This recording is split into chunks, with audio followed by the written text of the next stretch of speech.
할렐루야. 네. 우리 주 예수님의 은혜와 축복이 여러분 모두에게 충만하시기를 주님의 이름으로 축원합니다. 아멘. 우리가 신앙생활을 하면서 빼놓을 수 없는 것이 있다면 그중 하나는 예배일 것입니다. 예배는 기독교 신앙의 기본이고 핵심이죠. 그래서 기독교인이라 하면 반드시 예배를 드립니다. 예배 없는 교회, 예배 없는 성도는 없습니다. 그런데 예배가 무엇인지, 예배를 왜 드려야 되는지 이것을 아는 사람은 그리 많지 않습니다. 그냥 다들 예배 드리니까 자기도 예배를 드리는 경우가 많습니다. 그리고 예배를 제대로 드려왔던 사람이라 할지라도 무슨 일이든 계속해서 반복되면 지루해하는 인간의 특성상 여러분 아무리 재밌는 얘기라도 4번 얘기 들으면 재미가 없죠. 우리 사람은 그런 특징이 있어요. 계속 반복되면 지루해하는 그런 특징이 있는데 시간이 지나면서 자신도 모르는 사이에 자꾸 예배를 드리다 보면 타성이 적게 됩니다. 그렇게 은혜스러웠던 예배인데 반복되다 보면 타성이 적게 되고 그리고 나중에는 잘못 굳어진 그런 모습들이 나타나곤 합니다. 또 나사를 꽉 조여놓아도 시간이 지나면서 나사가 헐거워지듯이 신앙생활에 있어서도 시간이 지나면서 영적으로 느슨해지고 헐거워지는 일들이 종종 있습니다. 이것을 제때 처리하지 않으면 아주 이상한 모습으로 변질될 가능성이 많습니다. 따라서 우리는 우리의 신앙을 점검하고 만약 우리의 신앙 가운데 잘못된 것이 있다면 그것을 제거하거나 교정해야 합니다. 그래야 우리가 정말 하나님이 받으실 만한 참 예배를 드릴 수가 있는 것이죠. 참된 예배자가 되어서 하나님께서 예배하는 자에게 주시는 그런 축복을 우리가 받을 수가 있는 것입니다. 그럼 예배가 무엇인가? 예배가 무엇인가? 일반적으로 예배란 한자에서도 알 수 있듯이 예배, 예도례, 절배 해서 예를 갖추어 절하는 것을 의미합니다. 예를 갖추어 절하는 것. 다소 유교적인 느낌이 듭니다만 그러나 히브리어 원어로 보면 예배란 자신의 몸과 마음을 최대한으로 엎드리며 존경하는 것을 의미합니다. 최대한으로 엎드리며 존경하는 것. 또 헬라어로도 보면 예배란 최상의 가치를 돌리며 존경하는 마음으로 굽어 엎드리는 것을 의미합니다. 또한 영어에서는 예배를 뭐라고 해요? worship이라고 그러죠. worship. 뭐 다 아시죠? 이 단어는 가치를 의미하는 worth와 그리고 상태를 의미하는 ship이 만들어져서 합성되어서 만들어진 그런 단어입니다. worship. 그 뜻은 어떤 이에게 그에 합당한 가치와 존경을 돌리는 것을 의미합니다. 이것을 다시 정리하자면 예배란 최상의 가치, 최고의 가치를 지니신 하나님께 최고의 사랑을 담아서 최고의 헌신으로 하나님을 드높이는 모든 행위를 말합니다. 자신의 마음과 뜻과 정성을 다 모아서 하나님께 합당한 찬송과 영광과 감사와 존귀를 올려드리는 모든 예배 의식과 그리고 하나님의 뜻을 따라서 자신의 몸을 거룩한 산 제물로 드려서 섬김의 삶을 사는 생활 현장의 모든 삶의 행위 이거 전부 다 예배인 것입니다. 그럼 여러분 우리는 왜 하나님께 예배를 드려야 되죠? 안 드리면 안 됩니까? 하나님께 예배 안 드리면 안 되는 거예요? 이 질문은 우리가 밥을 왜 먹어야 합니까? 안 먹으면 안 됩니까? 이런 질문과 아주 유사한 질문이지만 그래도 예배에 대해서 분명하게 정리를 하려면 이 질문을 살펴봐야 됩니다. 왜 하나님께 예배를 드려야 되느냐? 그것은 바로 하나님은 예배 받으시기에 합당하시기 때문입니다. 예배 받으실 만한 충분한 이유와 가치가 하나님께 있기 때문에 우리는 성삼위 하나님께 예배를 드리는 것입니다. 오늘 우리가 요한계시록 4장과 5장의 일부분을 읽었는데 거기 보면 하늘나라 예배 광명이 나오고 있습니다. 이 요한계시록을 사도 요한이 기록했는데 당시 사도 요한은 소아시아, 그러니까 지금의 터키죠.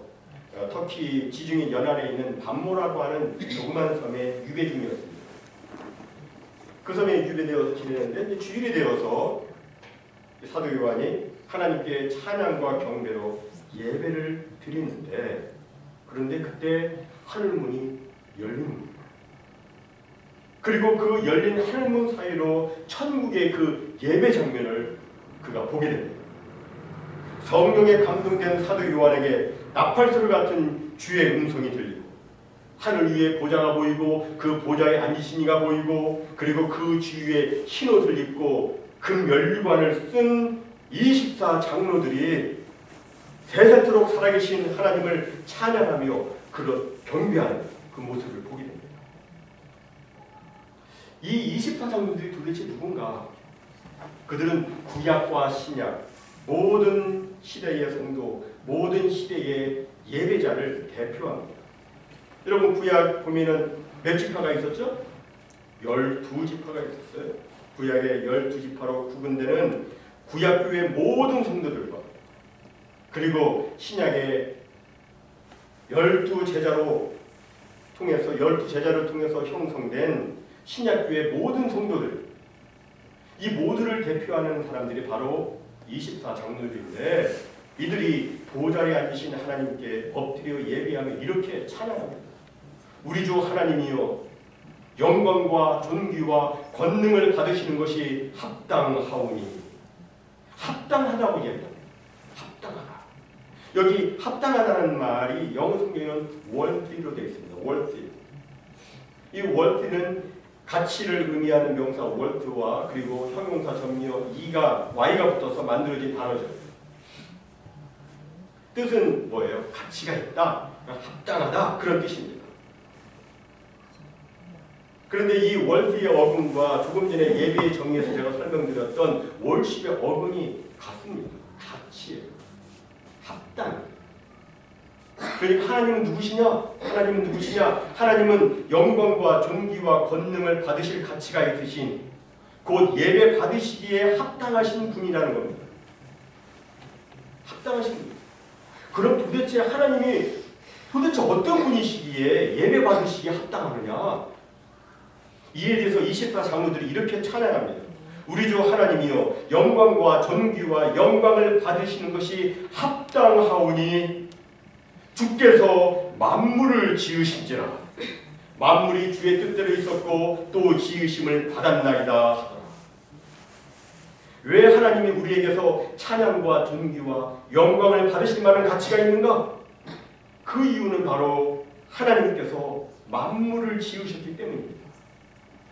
다시 말해서 하나님은 창조주 하나님이시기 때문에, 하나님이 모든 것을 창조하셨기 때문에 하나님은 당연히 예배를 받으시기에 합당하신 겁니다. 사람들은 종종 어떤 사람이 대단한 발명품을 만들었거나 또 괄목할 만한 성과, 성취를 이루었을 때에는 많은 사람을 모아놓고 박수를 치며 칭찬합니다. 뭐 집에서도 누군가 일 잘하고 그러면 막 칭찬하잖아요. 아빠 잘했어, 뭐 누구 잘했어, 이렇게 하잖아요. 그 칭찬을 받을 만한 가치가 있기 때문에, 칭찬받기에 합당하기 때문에 그렇게 하는 것입니다. 마찬가지입니다. 하나님은 예배 받으시기에 합당하신 분이십니다. 하나님은 단순한 발명가 정도가 아니라 하나님은 온 우주 만물을 창조하신 분이세요. 하나님의 그 창조는 정말 놀랍고 신비하고 대단하고 엄청납니다. 지금 인류의 과학 문명이 굉장히 발달했다고 하지만 아직도 하나님의 창조 세계의 극히 일부분밖에 탐구하지 못했다고 하는 것은 하나님의 창조 세계가 얼마나 광대하고 엄청난지를 말해주고 있습니다. 솔직히 우리는 이 지구에 살고 있지만 이 지구를 아직 잘 몰라요. 여러분, 미국 땅에 살고 있지만 미국 땅 잘 아세요? 잘 모르잖아요. 잘 몰라요. 그리고 이 태양계를 벗어나서 가장 가까이 있는 별, 이 태양, 물론 태양도 별이긴 하지만 이 태양계를 벗어나서, 별이라고 하는 스스로 발광을 할 수 있어야 되는데, 이 태양계를 벗어나서 가장 가까이 있는 별이 어떤 별이죠? 프록시마라고 하는 거예요. 프록시마. 근데 그 별에조차 가본 사람이 없어요. 이 프록시마 별은 지구에서 좀 가까이 있어요. 가장 가까이 있어요. 4.22 광년 떨어져 있어요. 근데 그 거리는 여러분 지구와 태양의 거리를 종이 한 장의 두께로 가정할 때 태양과 지구가 종이 한 장이다. 한 장. 굉장히 얇죠? 그걸로 가정할 때 이 프록시마 별을 가려면 그 프록시마와 지구 사이의 그 거리는 어느 정도 되느냐? 71pt의 종이 두께가 들어갑니다. 71pt. 이런 방식으로 계산을 하면 우리 태양계가 있는 은하계의 직경을 계산을 해보면 310마일 높이의 종이 더미가 쌓여 있어요. 그게 우리가 있는 그 은하계예요. 근데 이런 은하계가 우주에는 수천억 개가 있다고 그래요. 뭐 계산이 안 된다고 그래요. 셀 수가 없다고 그래요. 그런 거예요. 하나님의 창조 세계는 정말 이루 말할 수 없이 광대하고 엄청나고, 그런데 이 엄청난 우주 만물을 하나님께서 말씀으로 창조하십니다. 정말 하나님의 창조의 영광은 놀랍고도 위대합니다. 믿음이 없는 사람들은 이런 사실을 믿지 못하기 때문에 하나님을 찬양하지도 않고 진정된 예배도 드리지도 않지만, 이것을 믿는 사람들은 하나님을 예배하지 않을 수가 없는 것입니다. 온 천하 만물 우러러 다 주를 찬양하여라. 할렐루야 할렐루야. 정말 대단한 창조예요. 얼마 전 제가 이동원 목사님 설교를 듣는데, 예전에 그 칼 바르트라고 하는 신학자는 예배와 과학은 사실은 출발하는 동기가 같다고 했답니다. 과학자들이 왜 과학을 하느냐? 하나님께서 창조하신 피조세계, 피조물을 관찰하면서 이거 정말 신기하다, 정말 놀랍다, 이 피조물에 대한 그 놀라움, 우주에 대한 그 경외감, 생명에 대한 신비, 이 놀랄만한 것을 좀 알아보자. 그래서 과학이 시작되었다는 것입니다. 더욱이 하나님께서는 만물을 창조하셨을 뿐만 아니라 그 창조된 만물을 자신의 뜻에 따라서 한치의 오차도 없이 지금도 운행하시며 섭리하고 계십니다. 이것은 아무리 생각해도 놀랍다는 말로밖에 설명이 안 됩니다. 놀랍습니다. 정말 하나님은 놀라우신 분이십니다. 따라서 하나님은 찬양을 받으시기에 합당하고 영광을 받으시기에 합당하고 예배를 받으시기에 합당하신 겁니다. 다음 두 번째로 하나님께서 예배 받으시기에 합당하신 이유는 어린 양 예수 그리스도의 속죄의 은혜 때문입니다. 조금 전에 설명드리기를 사도 요한이 요한계시록 4장에서 성령의 감동을 받아서 하늘나라 예배 광경을 보았다고 했는데, 그런데 5장에 가서는 예배를 받으시는 하나님에 대한 강조점이 조금 다릅니다. 4장에서는 주께서 만물을 지으십니다. 이 만물을 지으신 창조주 하나님, 성부 하나님께 초점이 있습니다. 그런데 5장 8절은 이렇게 말씀합니다. 어린 양이 그 두 마리를 취하심에 네 생물과 24 장로들이 그 어린 양 앞에 엎드려 각각 검은 고와 향이 가득한 금 대접을 가졌으니 이 향은 성도의 기도들이라. 여기 보면 어린 양 앞에 엎드렸다고 되어 있습니다. 이 어린 양은 바로 예수님이십니다. 어린 양 앞에 엎드렸습니다. 그럼 왜 사도 요한은 여기서 예수님을 어린 양으로 표현을 했는가? 그것은 바로 예수님이 세상 죄를 지우고 가는 하나님의 어린 양이시기 때문입니다. 여러분, 예수님은 사람의 어린 양이 아니라 하나님의 어린 양이에요. 성경의 단어는 그냥 있지 않아요. 만약에 사람의 어린 양이면 문제가 많죠. 사람의 어린 양, 그 사람이 택한 어린 양은 왜 문제가 많은가? 흠이 많잖아요. 흠이 있어요. 아무리 사람이 잘 골라내려고 해도 흠이 있어요. 결함이 있습니다. 그렇다면 사람의 어린 양은 세상 죄를 짊어지고 갈 수가 없어요. 그러나 하나님의 어린 양, 곧 하나님이 택하신 어린 양은 온전합니다. 완전하신 하나님께서 택하셨기 때문에 하나님의 어린 양은 점도 없고 흠도 없고 완전합니다. 그래서 예수님은 이 세상의 모든 죄를 다 짊어지실 수가 있는 겁니다.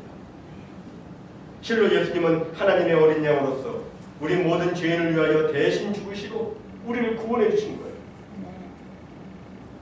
그런데 우리가 우리 자신을 아무리 살펴보아도 우리에게는 구원받을 만한 자격이 전혀 없습니다. 구원받을 만한 그런 선행의 모습도 없습니다. 사람은 좀 대단한 것처럼 보여도 말이죠. 솔직히 말하면 사람은 너나 할 것 없이 다 죄인입니다.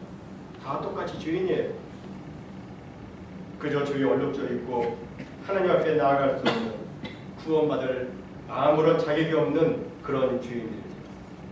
아무리 고상한 삶을 살았던 사람이라 할지라도 그 속에 있는 것을 다 끄집어내요. 그러면 더럽기가 이름 말할 수가 없습니다. 그저 죄인일 뿐이에요. 이건 우리도 마찬가지예요. 저도 똑같습니다.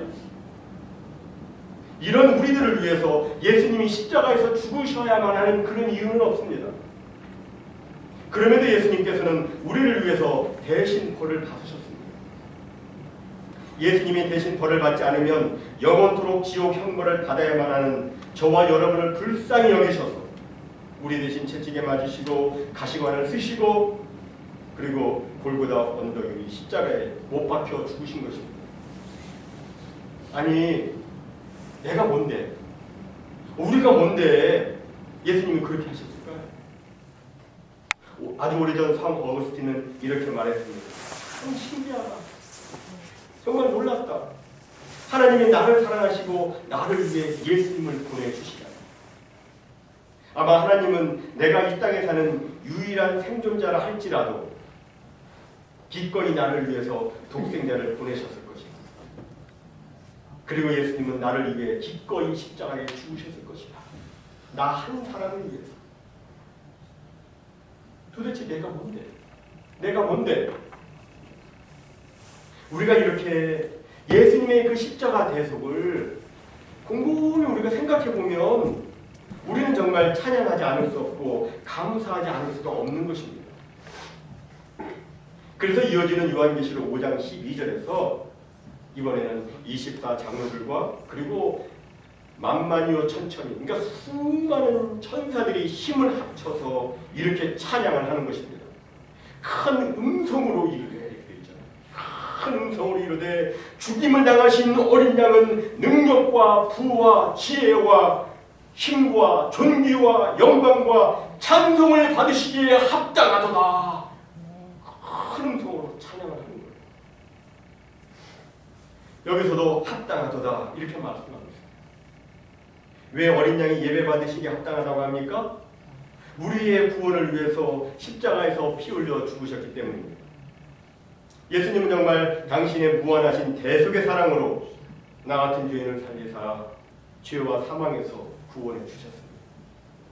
이것을 우리가 제대로 알고 있다면, 이것을 우리가 정말 믿고 있다면 우리는 죽임당하신 어린 양, 우리의 예수님께 합당한 예배를 드리지 않을 수가 없는 것입니다. 다음 세 번째로 예수님께서 하나님께서 예배 받으시기 합당하신 이유는 성령 하나님께서 우리의 보혜사가 되시기 때문입니다. 앞서 설명한 요한계시록 4장에서 하늘 보좌 앞에 24장로들은 구약과 신약 모든 시대의 하나님의 백성들 곧 모든 시대 모든 예배자들의 대표라고 말씀드렸습니다. 그런데 그 24장로들을 보니까 그들이 모두 어떤 옷을 입었어요? 흰 옷을 입었어요. 그리고 머리에는 금면류관을 쓰고 있습니다. 여기 흰 옷을 입었다고 하는 것은 거룩함의 상징입니다. 그리고 금면류관을 썼다고 하는 것은 영광, 영화스러움의 상징입니다.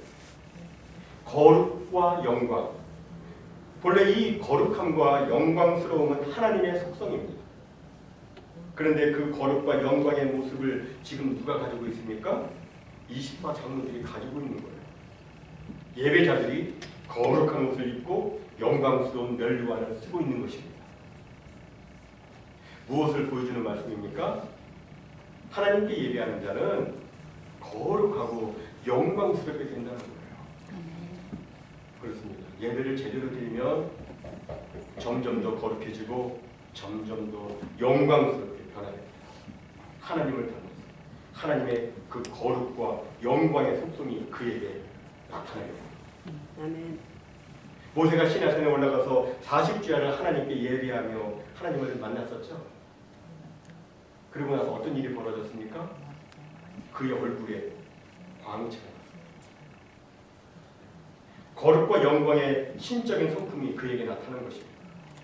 베드로후서 1장 4절에 보면 하나님께서 보배롭고 지극히 큰 약속을 우리에게 주셨는데 그것은 세상에서 정욕 때문에 썩고 부패한 사람이 되는 것이 아니라 세상에서 그냥 썩고 부패한 그런 사람으로 사는 것이 아니라 하나님의 성품에 참여하는 자가 되도록 하기 위해서라고 성경이 말씀하고 있어요. 하나님의 성품에 참여하는 자. 쉽게 말해서 우리는 예배를 통해서 하나님의 성품에 참여하는 자, 곧 하나님을 닮은 자가 되는 것입니다. 그런데 그것이 어떻게 가능합니까? 성령 하나님의 역사로 가능한 것입니다. 우리가 하나님께 예배를 드리게 되면 성령님께서는 예배를 드리는 우리에게 하나님을 바라보게 하십니다. 하나님을 바라보게 하세요. 성령님이 자꾸 우리로 하여금 하나님을 바라보게 하세요. 찬양을 하면서도 하나님을 바라보게 하십니다. 기도를 하면서도 하나님을 바라보게 하십니다. 헌금을 드리면서도 그냥 하는 거 아니잖아요. 하나님 바라보면서 하잖아요. 하나님 성령님께서 역사하세요. 말씀을 들으면서도 하나님을 바라보게 하십니다. 계속해서 하나님을 바라보게 하십니다. 그런데 놀라운 것은 우리가 이렇게 하나님을 계속해서 바라보게 되면 우리가 나중에는 정말 하나님을 닮게 된다는 것입니다. 우리는 나다니엘 호돈이 쓴 큰 바위 얼굴, The Great Stone Face 그 이야기를 잘 알고 있습니다. 마을 사람들은 처음에는 장사를 해가지고 돈을 많이 번 얼굴에 기름이 번지르르한 그런 상인이 큰 바위 얼굴인 줄 알았습니다. 돈도 잘 쓰고 막 하니까 야, 저 사람이 큰 바위 얼굴이다 생각을 했는데 근데 나중에 보니까 그는 탐욕의 눈매를 가진 사람일 뿐이었습니다. 눈을 보니 탐욕이 가득 찬 탐욕으로 빛나고 있는 사람이었습니다. 또 전쟁터에서 무수한 승리를 거두었던 굳은 결의와 강인한 얼굴의 장군이 큰 바위 얼굴인 줄 알았는데 자세히 보니까 그에게는 큰 바위 얼굴이 주는 온화함과 자비로움이 없었습니다. 또 옳은 것을 그른 것을 최상의 것으로 보이게 할 만큼 유창한 언변을 지닌 정치가가 큰 바위 얼굴인 줄 알았지만 그에게는 진정된 장엄함과 얼굴 깊숙이 흐르는 사랑과 생명이 없었습니다. 하지만 어렸을 적부터 등하교를 하면서 큰 바위 얼굴을 바라보며 그 얼굴의 주인공이 나타나기를 기다렸던 어니스트. 청년이 되어서도 큰 바위 얼굴을 바라보며 하루 일을 시작하고 일하는 중간중간에 또 틈틈이 바위 얼굴을 바라보고 저녁에 일을 마치고 집에 돌아가면서 그 바위 얼굴을 바라보았던 어니스트. 그가 한참의 세월이 흘러서 백발이 성성할 때 그의 모습을 보니까 자기도 모르는 사이에 큰 바위 얼굴로 바뀌었다고 하는 이야기입니다. 정말 계속해서 뭔가를 바라보면 그렇게 돼요. 닮게 됩니다. 그런데 성령님께서는 우리로 하여금 계속해서 하나님을 바라보게 하십니다. 우리를 독려하십니다. 권고하시고 위로하시고 낙심될 때면 하나님 바라보라고 자꾸 성령께서 막 역사하세요. 우리 가운데. 여러분 이렇게 하시는 성령님은 누구세요? 이 성령님은 보혜사시잖아요. 보혜사가 뭐예요? 지킬 보, 은혜해, 스승사예요. 우리를 지켜 보호해 주시고 우리에게 은혜를 주시고 우리를 가르치시고 또 우리를 영광의 나라에 이르도록 인도해 주시는 분이십니다. 보혜사 성령님. 그분의 역사가 있기 때문에 우리는 하나님의 성품을 닮아가는 것입니다. 보혜사 성령님 그분의 도움이 있기 때문에 우리는 예수 그리스도를 나의 주로 믿고 고백할 수가 있는 것입니다. 보혜사 성령님 그분의 은혜가 있기 때문에 우리는 날마다 주님을 바라보며 감사의 삶을 살 수가 있는 것입니다. 사랑하는 성도 여러분, 아침에 일어나서 여러분은 제일 먼저 무슨 생각을 하십니까? 아 힘들다. 오늘 뭐 하나? 오늘 뭐 먹나? 이런 생각 하십니까? 아니죠. 주님 오늘 하루 주셔서 감사합니다. 나로 하여금 축복으로 이 하루를 맞게 해주셔서 주님 정말 감사합니다. 이렇게 시작합니다. 하루를 지내다가 힘들 때, 피곤할 때, 그리고 잠깐 짬이 날 때 우리는 주님 도와주세요. 기도하면서 주님을 생각합니다. 이 주여 부르고 주님을 생각합니다. 저녁 때도 주님 감사합니다. 주님 때문에 그래도 오늘 하루 잘 버틸 수가 있었어요. 주님 감사해요. 주님 때문에 오늘 하루 버틸 수 있었어요. 감사합니다. 이렇게 주님 앞에 감사하면서 또 우리는 잠자리에 듭니다. 여러분 우리가 이렇게 할 수 있는 것은 보혜사 성령 하나님의 은혜 때문입니다. 하나님께서 우리를 감동 감화하셔서 우리로 하여금 그렇게 하도록 하시는 거예요. 정말 감사하죠. 우리가 이렇게 날마다 주님 바라보고 주님 의지하고 주님 사모하며 하루하루를 감사하고 우리가 살아가면 어느 날 저와 여러분은 예수님을 닮은 사람이 되어 있을 것입니다. 아멘. 그렇다면 우리는 이러한 모든 은혜를 베풀어 주신 성령 하나님께 마땅히 감사해야 되고 찬양해야 되고 영광을 드려야 되고 예배 받으시기에 합당하신 하나님이세요. 실로 성삼위 하나님은 찬송과 존귀와 영광을 받으시기에 합당합니다. 그러기에 우리는 온 힘을 다해서 온 마음을 다해서 온 정성과 온 뜻을 다해서 하나님을 사랑하며 하나님께 합당한 예배를 드려야 되는 것입니다. 사랑하는 성도 여러분, 정말 최상의 가치, 최고의 가치를 지니신 하나님께 최고의 사랑을 담아서 최고의 헌신으로 하나님께 예배 드리시기 바랍니다. 그럴 때 진정된 기쁨이 있는 거예요. 진정된 축복, 진정된 은혜, 진정된 형통 그게 있는 거예요. 예배에 실패하면 다 실패한 거예요. 하나님께 예배 드리는 거 건성으로 드리면 안 돼요. 가볍게 여기면 안 돼요. 우리는 막 우리 모든 것을 다해서 하나님께 예배하는 거예요. 하나님의 은혜, 하나님의 축복이 되십니다. 이런 귀한 은혜가 우리 모두에게 주시기를 주님의 이름으로 축원합니다.